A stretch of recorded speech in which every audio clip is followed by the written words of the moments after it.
Chill. It's the Broke Ass Podcast. We got money though. It's me, your host, Zinni in the building. I got my co-host, co-producer. We got HotGaylCoya in the building. How y'all doing? Shout out my other co-host, Jimmy Greatness Hall. He ain't here right now, but we gonna hold it down. You could just call him Greatness.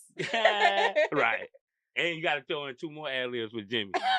But nah, we love you, my guy. But today we have 2 special guests. Coaches uplifting the young community out here. We got Coach Goodman and Coach Garcia here with us today. How y'all doing, man? Appreciate y'all for joining. Appreciate you, bro. And it is Women's History Month. Shout out to you, ladies. And we're going to open the pod with Women's Month fact. And I'm going to start talking about Miss Ruby Bridges. Y'all know who that is. You watched the movie.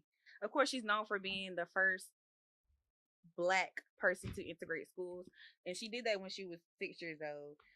The school she attended was called William Franks Elementary. Since her integrating the school, she's established the Ruby Bridges Foundation, which is to promote peaceful academic experiences for children. And that goes along with this episode because we're here with these wonderful men who uplift our children every day. Black Women's Fact. We here for a good time, not a long time. This episode is brought to you by us in partnership with A10 Studios. We contenders, not pretenders. Thank you for listening. So how y'all doing, man? How y'all week been? It's been a week, man. But we blessed to be here, bro. We're blessed to be here to see another one, man. Coach Garcia? I'm good about this one, man. I feel real good, man. Appreciate you having me here. That's been, what, 4 years? 4 years, bro. Been a long time. So we never had coaches on the platform, but I want to get into some of y'all backstory. Like, were y'all athletes prior to being coaches? Like, where your passion comes from? Yeah, I guess I made myself into an athlete, man. I don't come from a family of athletes, man. I came from a family of hard workers, man, but I grew up in a neighborhood that I grew up in. Everybody played basketball, football, and so I just, made myself into an athlete. Hold on, what that mean exactly? How do you make yourself into an athlete? All right, first of all, man, none of my people are coordinated with their feet. They know, there's no diss to my people or anything like that, but they know how to pick stuff, lift stuff like that. When it comes to actual like football and doing those mechanics and basketball and doing those mechanics, that's what I'm talking about. So you taught yourself how to do that. What did you see that inspired you to want to make yourself an athlete? The neighborhood that I grew up, man.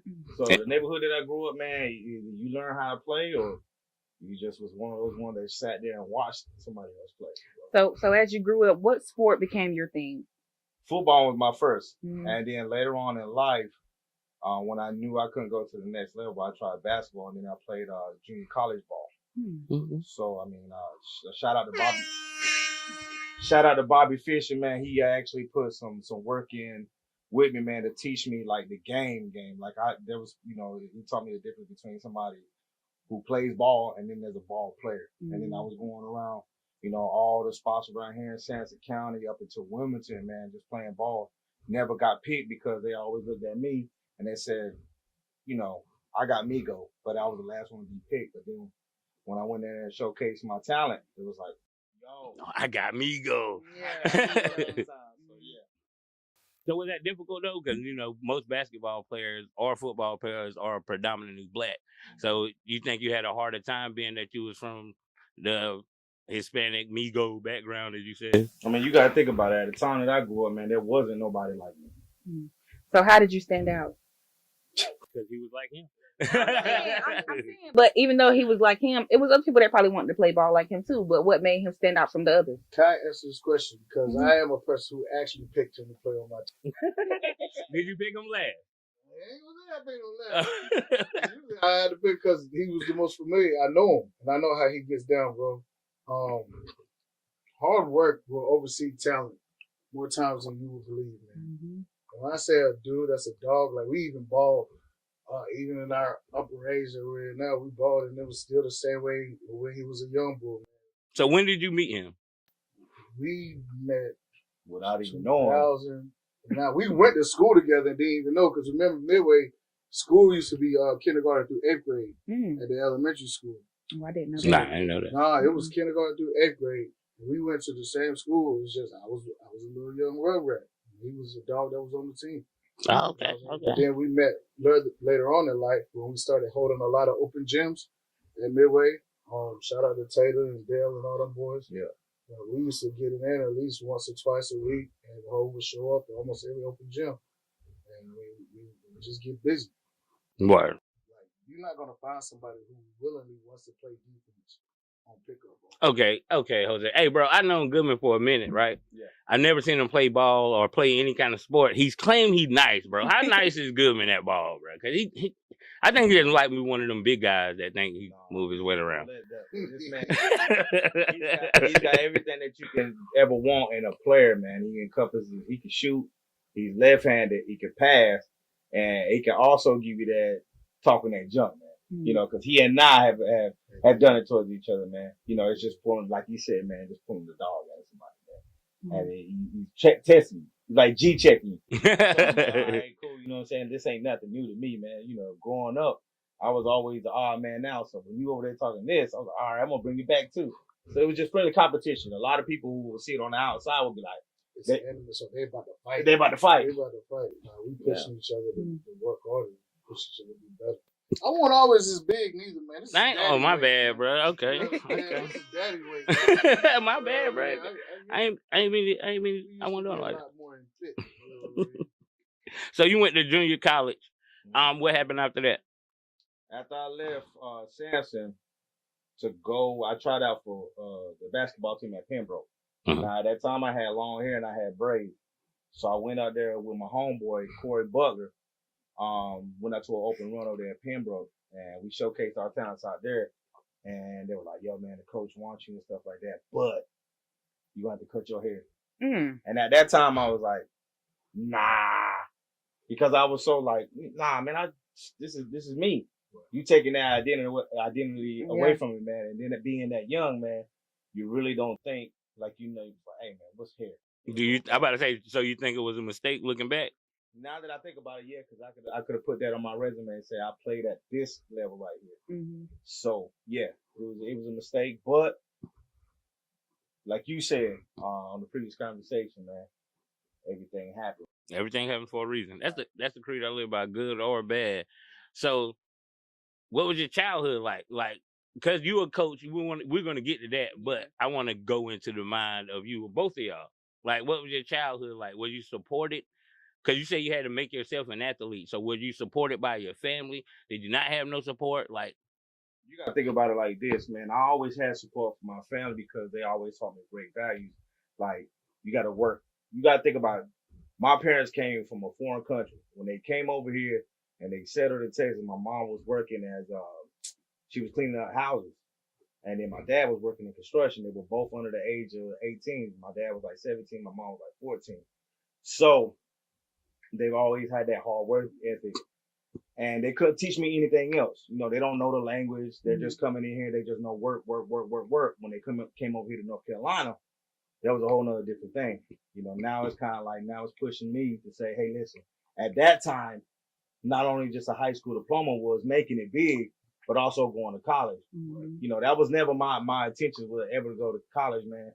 I was thinking about going to the Army. I didn't care about no school. My grades didn't really reflect like anything that I was putting myself to, man. I was like, I'm going to the Army, forget all this. And then it was my 10th grade English teacher. He was like, yo, Jose, because I was going up for a little routine, like public speaking thing that he had made me do. And I don't know how to write papers, but I can talk.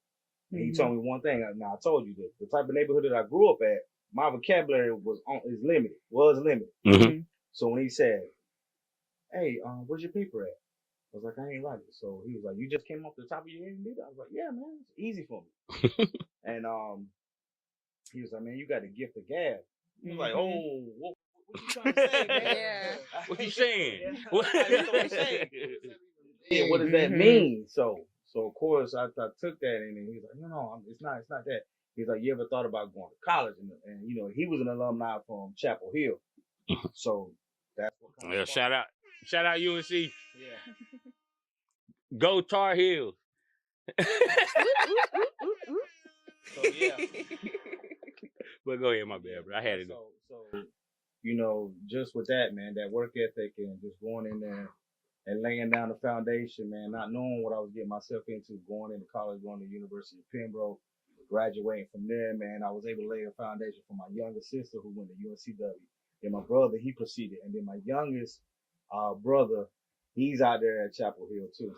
Not only that, for my kids too. Yeah. So my kids too, and my wife and everything like that, we laying foundation, man. We more than conquerors, man. We trendsetters in the game. Nah, that's what's up, man. Hey, yo, salute that, bro. Salute that.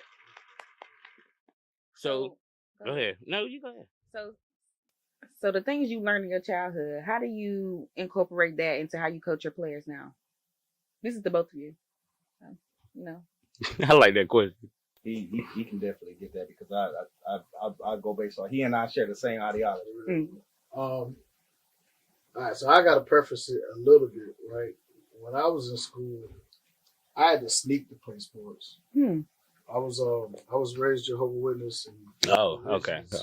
It's strictly about limiting your association with the outside world. You know, they were not big proponents of any extracurricular activities. It was a struggle for me to do FBLA. But, and that's usually during school, ain't it? You know How do you sneak to do sports? So here's what happened. I was using FBLA. I was the class treasurer. I was using FBLA. You were stealing the money? No. I'm just making a joke. That's funny. I mean, we got money though. But I would say, we got a meeting this time, or we got a meeting today, or we got another meeting. Then eventually we started getting like, there's no way y'all got that many meetings in a week. I popped up in the paper one day. Oh yeah. Caught. Gone for it. Grandma, but like I'm actually nice with it. I'm good at it. If you come see me play, you say you see I'm doing something positive. And like my grades was never an issue. I was with honors in the AG program and all this stuff, so couldn't use that against me or nothing like that. So they let you play after that? She came, saw me play a game. What sport? I had basketball. And I went the whole football season sneaking. Wow. That's crazy. That is crazy. That's crazy. Like, you got helmets on, they can't see your face or nothing like that. Yeah, But but when when I'm saying the practices. But when you come home with games. CTE, like you stumbling. That's funny. But no. There was a clip in Sesame Independent. I couldn't refute it. I was like, That's what's up. What grade was you in? 10th grade. So go on though. The question at hand. The question at hand is like the way I was brought up is that knowing that deprivation of being able to play freely and to have a full backing of support, like they want me to play. I think that's why I become. I ain't gonna lie, it did help me become a coach because I was coming to every one of my kids' games, whether it was Little League baseball, whether it was the middle school basketball and he don't even get to play some games, or the football games where he's on the snap count or whatever. I showed up in every single game, and I'm probably more times than not. He'll tell you the loudest parent out there. Right. So did both of y'all? You had kids before you had kids in sports before. So did you have kids in sports before you started coaching? Here was the thing, man. Like my oldest son, man, Darius, man, like shout out Darius for real, because he actually like I've always wanted to coach, but he brought it out to a point where I was like, you know what? The way I saw him growing into the loving the game even more. He always had love of the game since he was small. You know, he was spinning the ball when he was younger and stuff like that. So when things didn't go right at Clinton, I told my wife, I was like, you know what? I'm taking him to Midway. And man, just seeing the whole nother different confidence, me over there breathing life into him and seeing it coming to fruition, man, it was like crazy. So that kind of inspired me, man, to kind of say, you know, I'm really good at this. Maybe I should go ahead, you know, look into doing something else. But I was still kind of on shaky. I was like, I don't know. Because I'm going to be competing against, like, coaches that have been in it for, like, 5, 10, 15 years plus. And I'm going to go out there and they're going to eat me alive because I know how to play the game, but I ain't know how to coach the game. Yeah. It's totally different. It's two different things. That leads me up to my next question. So both of y'all, to me, it seems like y'all found a problem with your kids coaching that made you want to become a coach. So what was the first opportunity? Either one of y'all can go. What was the first opportunity that you got to coach? Well, mine's more recent, so I'll knock mine out real quick. This man right here, bro. I mean, like they thought that I was one of those, loud, angry parents trying to coach from the sideline and stuff. Like LeBron. Maybe, perhaps. Sierra King did win, didn't he? No. Well, okay. His son only scored 14 points. What's crazy is that when you're showing that type of attention to not just your kid, but every other kid on the team too, I'm not just here supporting my son. I'm supporting everybody on the team. I'm not just here giving him tips and stuff. I'm trying to give every one of the boys tips and things that I know. Because people don't think about, support actually drives people. Support. Yeah. So Garcia gave you the opportunity? He don't like me giving him his flowers, but none of the three of us like that. Well, you might like it.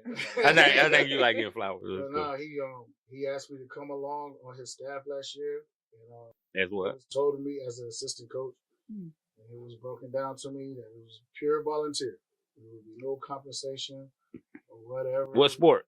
For basketball, and that's where it started. I mean, I was his back, I try not to get teched up.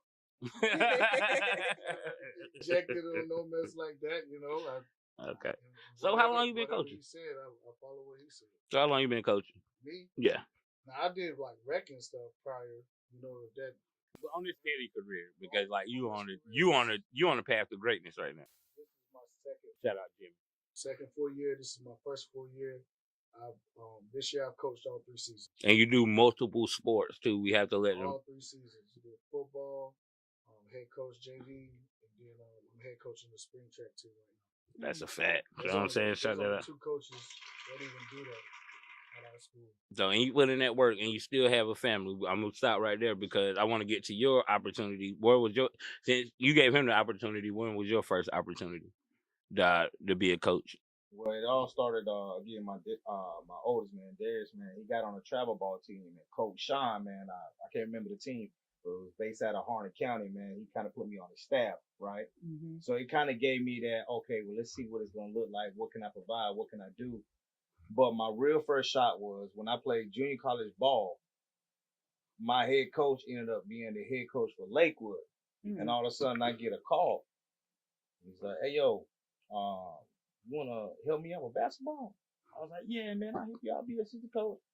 I ain't thinking that he was going to say, "Hey, you going to be the head coach for the JV." As soon as I pop up, he was like, "Yo, congratulations." This is when you was in junior college? No. This was okay. This was after like maybe way down the road. Okay, my bad. But he was the head coach. He was my head coach in junior college. Oh, and then he ended up like taking a seat back, and then all of a sudden, years later down the road, he was the head coach became the head coach for Lakewood for varsity, and then he was like, "Yo, come on, join me." I didn't think he was gonna make me the head coach from JV. I jumped on, and then here it is. I was like, "Yo, man, I don't know. I'm good at assistant," but then I got put out there, and I was like, "All right, baptism by fire." As he said, man, baptism by fire. So I got put out there, and man, we made a good run out there, man. Shout out to all that Lakewood squad, man. There's too many in their name, but definitely, man, we made some noise out there, man, and especially not only this, man. You got to think about it. And I asked the ref this a while back. This is probably the first time that anybody or anyone's ever seen somebody like me. Yeah. You remember that story? Yeah. Went like both of y'all straight up. Anyone can answer this. But when's the first time you ever seen a Mexican basketball player? Especially here in Central County. That's true. Straight up. I asked the ref that. The ref did it too. Hey, check this out. They looked at each other. They looked.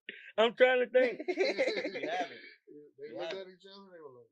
So that's not even movies or anything. I've never like even the NBA, even like they've either been black or white. That's true. Or like that. Soccer coach. We ain't gonna do that. You'll get a Mexican soccer coach, but no basketball, not no football. That's great. So what's one pivotal moment? My bad, niece. You had a question? Okay, so you said you went from playing with him as your coach when you were in junior college. And you were playing for him. So you had went from that to now he got you head of a JV.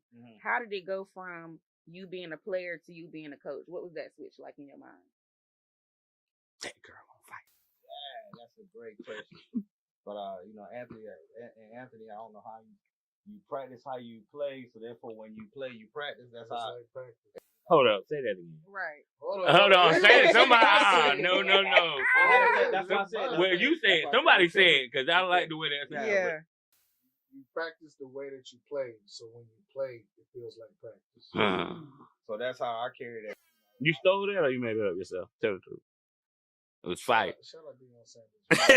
Shout out Coach Brown. Shout out Coach Brown. So yeah, just to answer your question, yeah, I mean that's how I did it. I try to figure out like again, I had to make myself into a player. Mm-hmm. So what I would do, I would work on the basics, the fundamentals. All right, how you would do, how to read people, because I wasn't the fastest, I wasn't the quickest. You know, so I said, you know, this is what I'm gonna do. This is how I'm gonna mold this team, and this is gonna be a byproduct of who I am. And so when they go out there, they're gonna showcase what I've taught them. And I, you know, it's easy to do a layup. It's easy to do a free throw, but when it gets down, and he and I had the same again. When he coaches, it's basically like you seeing me. When I coach, he's like you seeing him. So we got the same type of mindset. Like we're gonna practice chaos. Our practices were like we were practicing chaos. We would do scrimmages, and we won't call no fouls. We won't do none of that. We'll teach chaos. So whenever that will come into play, because you know basketball games, when it comes down to the nitty gritty, it gets crazy. Like who's gonna be able to like stand up? Okay. Hold your not fold. So when did y'all know that y'all was actually good? Was it a pivotal moment in your joint in your career to say boom? You mean good as in players or good as in? Good as in coaches. Okay. Yeah.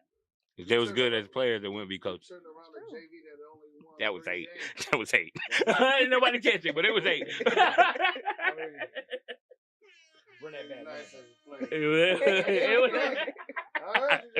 You heard me. It was like, okay, all right. What was your stats though? 7, 2, and 2? Nah, let me stop, bro. Come on. But nah, we reformed the team. I mean, it was a team, and I mean it was the same roster. It ain't like we got nobody new, nobody fresh, and if anything, we lost players that went up to the varsity. What team you talking about now? This current team? We're talking about our JV team the last year. Oh, this is when y'all know y'all just found out y'all was great. Y'all just like I ain't gonna say that, this with the stamp on it. Well, I guess for his. For me, because I mean that was my best. That put the stamp on it. But it was like, yo. And then one thing that I wanted to piggyback off his last statement, man, about how we ran our practices. We got out there and played with the boys. We led by example. We're not just barking orders and saying, "Oh, you should do this, you should do that, you should do that." I'm showing you should do this. How many games you play with them young boys? Almost this year, every practice, because I only had 9 kids. Y'all be running like them? I practiced with my team the whole year. Y'all be running like them? Because we trying to set up this one-on-one game. If you out here running up and down with these young boys for 40 minutes, bro, I'm reneging already. My cardio was good, bro. I'm reneging. My cardio's good. I had to run with my team this year because we only had 9 players. So in order for us to simulate a 5-on-5, I had to play with them all year. But even last year, he would say, "Hey, man, bring your shoes today." I said, "When do I don't?" When do I don't? Shorts under the khakis, whatever, bro. And we get out there and we'll ball with the boys. He'll take some of the boys. I'll take another half of the boys, and we'll go to work with them, leading them by example, not just barking orders and stuff. But I feel like that's a characteristic of our coaching that a lot of other coaches probably don't emulate. Like my coach that I had at Midway, TJ Morrison, he was one of those coaches that would actually get out on the court with us and show me what he expects. He's not just barking orders and telling me, "Oh, you should do it like this." Yeah. If you can't even do it yourself, that's true.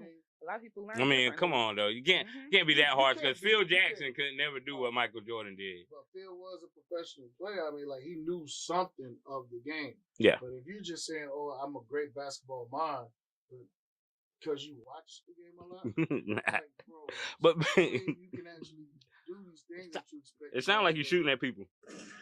But don't do that. I'm just saying. But one more question before I get into the difficulties of y'all job and the joint is, how do both of y'all have kids and wives and everything? Shout out to them. Shout out y'all beautiful wives, by the way. You know what I'm saying? Yeah. Shout out my wife, Christine. I love you, baby. So how do you balance that? Because you're literally taking on more kids in your life. You're adopting their personalities that you have to, because you have to, you're adopting. That was messed up. You know what I'm saying? You adopting all of that plus the woes of your kids. So your kids got problems, and then these other 12, 13 kids that you adopted got problems. So how do y'all balance that? I like that. That was a good question. Well, listen, this is one of the things that I always taught. I'm teaching beyond 4 walls and 2 goals, man. I'm teaching young men to be upright and independent, being disciplined, man. So doing things that when nobody's looking, are you being that integrity? You know, doing something that you don't want to do, but you continue to do it. Again, when you asked that earlier question, how did I know I was great? I know I always been great. Whatever I put my mind and I put my foot to, and I put my hands on, I know Jehovah gave me that. I know He gave me that as I see it now, that talent where I was able to help bless. Like my mentor, shout out Dre Waters, you know, who told me, he was like, listen, you in the business to help people. And so if you ain't a servant, man, you know, you pretty much ain't nothing, man. And constantly, man, my wife always sharpening me. And that's definitely shout out to my wife, Lori Garcia, definitely. She continues to sharpen me and always hold me down and always telling me stuff like I need to hear. She's not always a yes person. Well, did you think about it like this? Did you think about it like that? And she'll put me on. I'm like, dang, why she all, you know, she's right, but I ain't gonna let her know. Not right now. Not right now. A month. I'm gonna let you know in a month. You was right. You was right. I'm gonna let you know in a month. Yeah. I gotta give a huge shout out to Ashley. Hey. Keeping me even killed, bro. Because sometimes she want to punch you in the face. Sometimes she say I stress too much. You know what I mean? You do. I say that too. Because you care. But it's only because I care. If I didn't care, I wouldn't be picking up the phone when they're calling me at 11 o'clock at night. Yeah. If I didn't care, I wouldn't be taking you home and talking to you. I live here towards Clinton. Them boys be out there past Newton Grove, Basin, Warsaw almost. But like I take opportunities to take when I'm taking them home. We're building, we're connecting. I'm picking your brain, seeing where your life's at. And a lot of these kids, man, they got personal stuff going on, like stuff that we didn't even fathom when we were kids, bro. And I mean, a lot of times we say, "Oh, these kids got it easy nowadays." A lot of them don't, man. It's not the same for everybody. Their parent life, Big Mama ain't Big Mama no more. You know. There's still some big mamas out there, though. There's still some big mamas, and thank you to all of them that are there, because like y'all help us in a grand deal. A lot of the training that is needed for these children, it starts at home. We only get them for like an hour and a half, maybe 2. We don't get to have them at home and see what they're doing. Or if they're staying disciplined and making sure their homework is done like that. So y'all have to have the care to balance. That's pretty much what y'all said. Because I said, how do you balance? And y'all went straight into y'all joint. It's definitely character balance, bro. So, my last question. Do you have another question? Go ahead. I'm still thinking. Go ahead. I might have something to say. So, what are some of the hardships and difficulties that y'all come upon being in the public school system and having to deal with the kids? It's money. Y'all saying y'all volunteers. It's people above y'all, people that y'all have to deal with. It's not all hunky-dory. Y'all are making it like, it's easy. It's not that easy. So let us get some of the difficulties and challenges that y'all have to face being in this system that y'all are in and underly compensated for. Well, you definitely got to look at it, man. Sometimes when I jumped on, you know, I'm coming from Lakewood on over to Hopton. When I came on over to Hopton, you know, I was coaching the girls. Nobody wanted to coach the girls at the time. I took 2 years, man. I went 0-36 with them girls, man. So it was like, man, the community was like, man, well, some, I ain't gonna say all of them, but there were some that was expressing, man, like, hey, man, maybe this ain't it. This ain't it, my boy.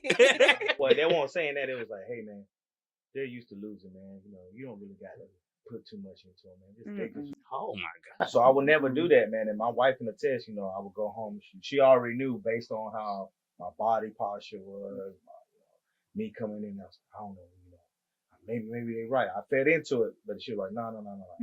We're gonna shift your focus. And then like my 3rd year, I started winning, man, with the girls. I remember the first game you won. Yeah. So you gotta push them. So man, that changed a whole lot, man. So sometimes it was a community, and then there was some other stuff going on behind the scenes that I won't really touch on that because to me it's dead, and I don't feel like resurrecting something that's already dead, really. So, but there was some community people there that didn't see it again. They looking at me like, what this Mexican dude you got going on? You know, I'll get other coaches looking at me, and when I go to the coaches clinic, they're looking at me. So what? So F that negativity. What's next? What's next with Coach Garcia? You're a recruiter, right? What's the challenge about being a recruiter, and what's next? I could be me as a recruiter. Like I could be, you know, myself, man. When I go out there, there's a thing that we say in Spanish, you know, saying sigo siendo gente con la gente. I'm being people with the people. So I am. Say that again. Soy gente con la gente. Teach me how to say that after this, Mr. Mika. Yeah. You want to clip and go and slow it down. Nah, she speaks Spanish. You know exactly what you said. She about to teach a class right after this. That's like a slang terminology that they have. Like I'm just being people with the people, and that's all I can be when I'm out here, you know, talking to people. I like that though. I'm actually gotta be you. I'm actually like invested, and I'm talking to them. I'm asking them, you know, what does the future you look like? You know, and they go, that's open to the conversation. Well, you know, I thought about doing this, thought about that, but I don't know. And I was like, so what's it gonna take for you? And that's the same approach like with basketball and anything in life. Like what do you see yourself? Do you see yourself as great? Do you see yourself as one of the best? Why not? Why not you? You know what I'm saying? Why not you? Why not this podcast? You know what I'm saying? Yeah, of course. Look how it was from 4 years ago, and now look at the stage. Hey, it's a little bit bigger. But you said the consistency in it. You know what I'm saying? You remain consistent, and you believe in your vision, and your dream was not only just a dream. You finally said, you know what? I'm gonna wake up and make it a reality. I'm gonna walk into it. So once you see that, man, as you start getting older, man, you start seeing principles that was taught to you at an early age start coming to fruition. Like, whoa. That's a fact. We got too much more time before I transition to the next episode. So answer that same question, but I need it in like 2 minutes, and we gotta give a shout outs. I'm gonna go ahead and say it. There's politics. Politics in it, and I don't think I gotta elaborate too much on that. And then there's a part of you being a coach, you being a teacher, and then sometimes you're also being like a social worker too, man. Like you're checking on these kids' well-being, what their mental state is. Like I was just bringing up about the stuff that's going on at home, man. Who's checking their grades? The parents just care if they get, as long as they pass. You can pass with a C. Yeah, but as coaches, their job is to. Oh, my bad. We ain't got enough. We doing the part two. I mean, like you got to wear many hats, and sometimes it can be toiling. But I mean, God don't put nothing on us that we can't bear. Hey. Preach. Well, we gotta end this by giving shout outs. We're doing part two, Nisha. We end this by giving shout outs, man. We appreciate y'all for coming. Shout out Mr. Mika for last minute producing. We appreciate you. Did you get a picture of us over here? Mika. Thank you. She seems so uninterested, but I promise you, she working. You seen her laughing and stuff over there. You know what I'm saying? Shout out my co-host Nisha over here for holding it down. Shout out Jimmy Greatness Hall. Shout out the best producer in the world, Hood Right TV. You shout already out to know what it is. DeAndre's girl. We love you. I ain't get. Yeah, like I was about to leave. I was going to the big boss, the big queen, but you cut me off. The big boss, the big queen. You already know? Yeah. Go ahead. Yeah, shout out. I was going in there. Shout out to my wife. Shout out to my kids. First and foremost, they're the ones that really motivate me to do all this. And then shout out to the community. Shout out to all the kids, whether that's Hopton, Midway, or anywhere I sub, the ones that show me love. Like Coach said earlier, I love is way beyond the sports. It's on some lifestyle, real for real. So thank you for any kid that I touch life on and show me the appreciation, knowing that this ain't easy, but their appreciation and their gratitude makes it all worth it. Oh, that was beautiful. My shout out. So definitely, man, shout out to my wife, my kids, Darius, Jake, Deja, and Alex, to my family, my mom, my dad, my brothers, my people down in Texas, all down in Mexico, the community, Hopton, Lakewood, everybody that I've ever been able to grace their life and be something special to them because they were special to me, man. Thank you for everything. And we continue. I'm telling you, we're going to continue doing it for y'all as you do it for us as well.